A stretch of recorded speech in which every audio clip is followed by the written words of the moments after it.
Infection control society Pakistan کے زیر اہتمام جاری ہیلتھ ایجوکیشن پروگرام کے تحت آج ہم آپ کو ہیپاٹائٹس سی کے بارے میں کچھ معلومات فراہم کرنا چاہ رہے ہیں۔ ہیپاٹائٹس سی کے بارے میں معلومات فراہم کرنے کے لیے ہم نے ایک واقعے سے مدد لی ہے۔ یہ ایک واقعہ ہے ایک صاحب کا، اس میں ہم نے نام فرضی لیا ہے۔ یہ واقعہ سچا ہے اور اس کی مدد سے ہم اپنے سننے والوں کو اس مرض کے بارے میں ایجوکیٹ کرنا چاہ رہے ہیں۔ یہ یقیناً ایجوکیٹ کرنے کا ایک بہت اچھا ذریعہ ہے کہ کچھ واقعات کے ذریعے، کچھ کہانیوں کے ذریعے اپنے سننے والوں کو متوجہ کیا جائے، کیونکہ یہ ایک بہت دلچسپ طریقہ ہوتا ہے اور بہت ساری باتیں ان واقعات اور تجربات اور مشاہدات کے ذریعے لوگوں تک پہنچ جاتی ہیں جو ان کی دلچسپی کا بھی باعث ہوتی ہیں۔ تو ہم نے کوشش کی ہے کہ ایک واقعے کے ذریعے آپ کو ہیپاٹائٹس سی کے بارے میں بتایا جائے۔ ایک فرضی کردار مجاہد نام کا ہم نے اس میں تصور کیا ہے اور اس کہانی کا عنوان ہی یہی رکھا ہے کہ مجاہد کو ہیپاٹائٹس سی ہو گیا ہے، کیا اس کی زندگی بچ جائے گی؟ اس کے جواب میں یہ پورا واقعہ آپ کی سماعتوں کی نظر کر رہے ہیں، سماعت فرمائیے۔ مجاہد قریشی میرا جگری دوست ہے۔ ایک دن ہم دونوں عباس سے ملنے کے لیے سیویو جا رہے تھے۔ عباس پشاور سے آیا ہوا تھا۔ گاڑی میں سفر کے دوران باتیں کرتے کرتے مجاہد نے اچانک مجھے گاڑی روکنے کا اشارہ کیا۔ جانے کیوں اس کے چہرے کا رنگ زرد پڑ گیا تھا۔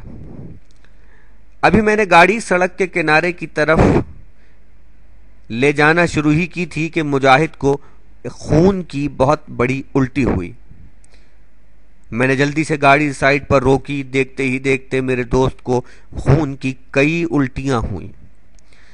یہ منظر دیکھ کر کئی راہگیر بھی جمع ہو گئے اور کہنے لگے کہ اسے فوراً اسپتال لے جائیں۔ میں نے ایک صاحب سے تھوڑی سی برف لانے کی درخواست کی اور مجاہد کو تسلی دی کہ انشاءاللہ جلد سب ٹھیک ہو جائے گا۔ مجاہد کو میں نے برف کا ٹکڑا منہ میں رکھنے کو دیا اور گاڑی لے کر اسپتال کی طرف روانہ ہو گیا۔ ابھی میں اسپتال کے گیٹ سے چند قدم کے فاصلے پر تھا کہ مجاہد کو پھر خون کی ایک بہت بڑی الٹی ہوئی۔ ایمرجنسی گیٹ پر اسٹریچر والے نے صورتحال بھانپ لی۔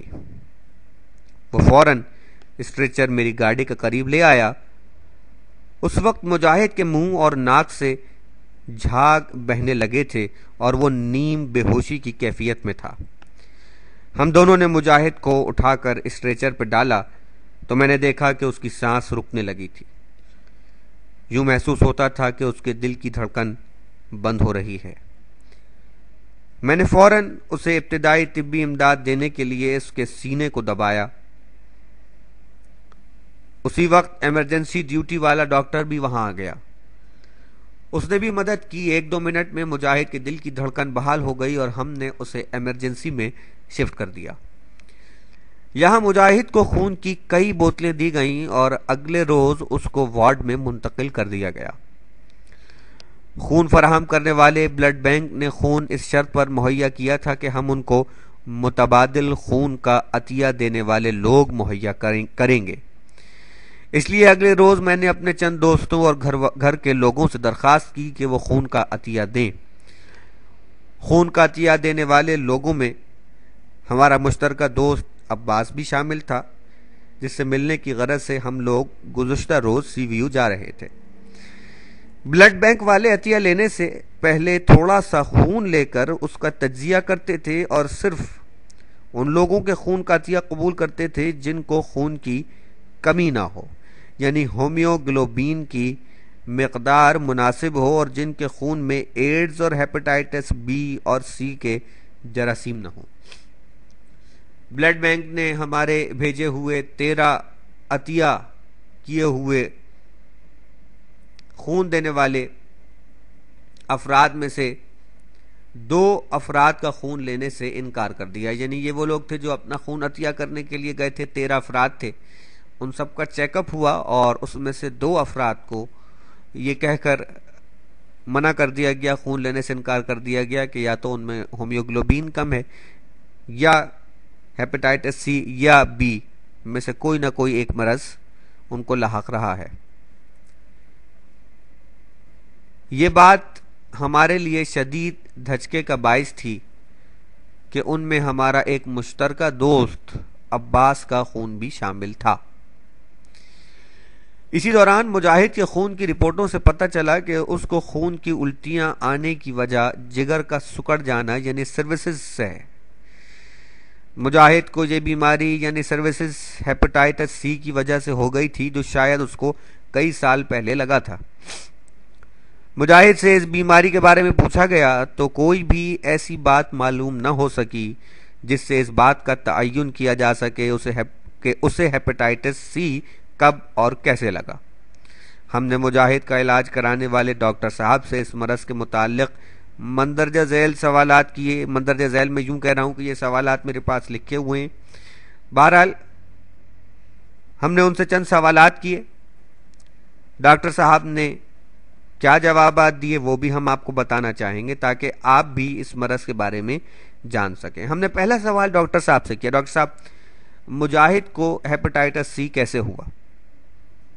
تو ڈاکٹر صاحب نے فرمایا کہ عام طور پر یہ مرض کسی ایسے انسان کا خون جسم میں داخل ہونے سے ہوتا ہے جسے یہی بیماری پہلے سے ہو اور اس کے خون میں یہ وائرس موجود ہو، یعنی مجاہد کے خون میں کسی ایسے شخص کا خون شامل ہوا ہوگا کہ جس کو یہ مرض پہلے ہوگا، لیکن مجاہد نے ہمیں بتایا کہ اسے کبھی بھی خون نہیں چڑھایا گیا، لہذا شاید اس کی وجہ بچپن میں لگنے والا کوئی انجیکشن اور اس کی سرنج ہو سکتی ہے۔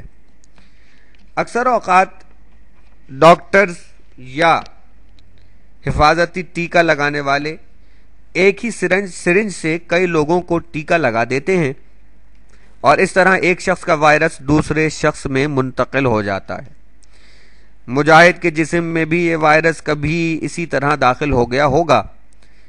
اس وائرس کی جسم میں داخل ہونے کی دوسری وجوہات میں جنسی تعلقات اور متاثرہ ماں سے بچے میں منتقلی ہے۔ یہ وہ جواب تھا جو ڈاکٹر صاحب نے ہمیں دیا۔ اس کے بعد ہم نے ایک اور سوال ان سے کیا۔ ہم نے کہا کہ ڈاکٹر صاحب لیکن مجاہد کو تو کبھی بھی یرقان یا پیلیا وغیرہ بھی نہیں ہوا۔ اس پر ڈاکٹر صاحب نے فرمایا کہ اس وائرس کے داخل ہونے سے اکثر اوقات 2 سے 3 ہفتے کے اندر عام طور پر مریض کو معمولی سی حرارت اور متلی یا قے کی شکایت ہوتی ہے اور ساتھ ہی پیلیا بھی ہو سکتا ہے، لیکن یہ علامات اتنی معمولی ہوتی ہیں کہ بیشتر مریضوں کو ان کا پتہ ہی نہیں چلتا اور لوگ سمجھتے ہیں کہ یہ موسمی بخار یا فلو ہوا ہے جو 2-3 روز میں ٹھیک ہو جائے گا۔ کچھ لوگوں کو بھوک نہ لگنے اور کمزوری محسوس ہونے کی علامات بھی ہو سکتی ہیں۔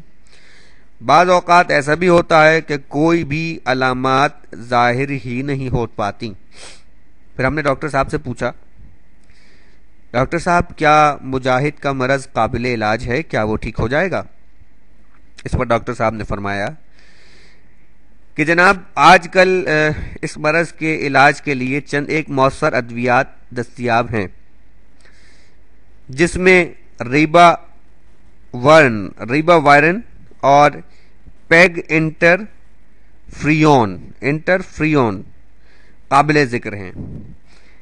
علاج کے مؤثر ہونے کا دار و مدار مرض کی شدت یعنی خون میں وائرس کی مقدار، وائرس کی قسم، مریض کے جسم اور جگر کی مجموعی کیفیت اس پر منحصر ہے۔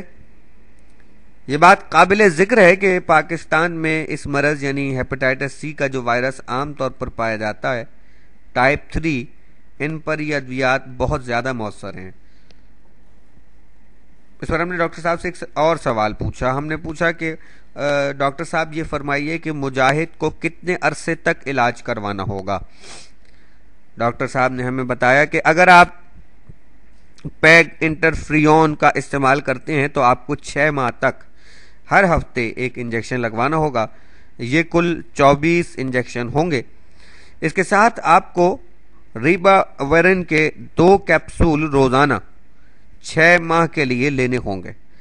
ہر 2 ماہ بعد معائنہ اور خون کے چند ٹیسٹ بھی کروانا ہوں گے۔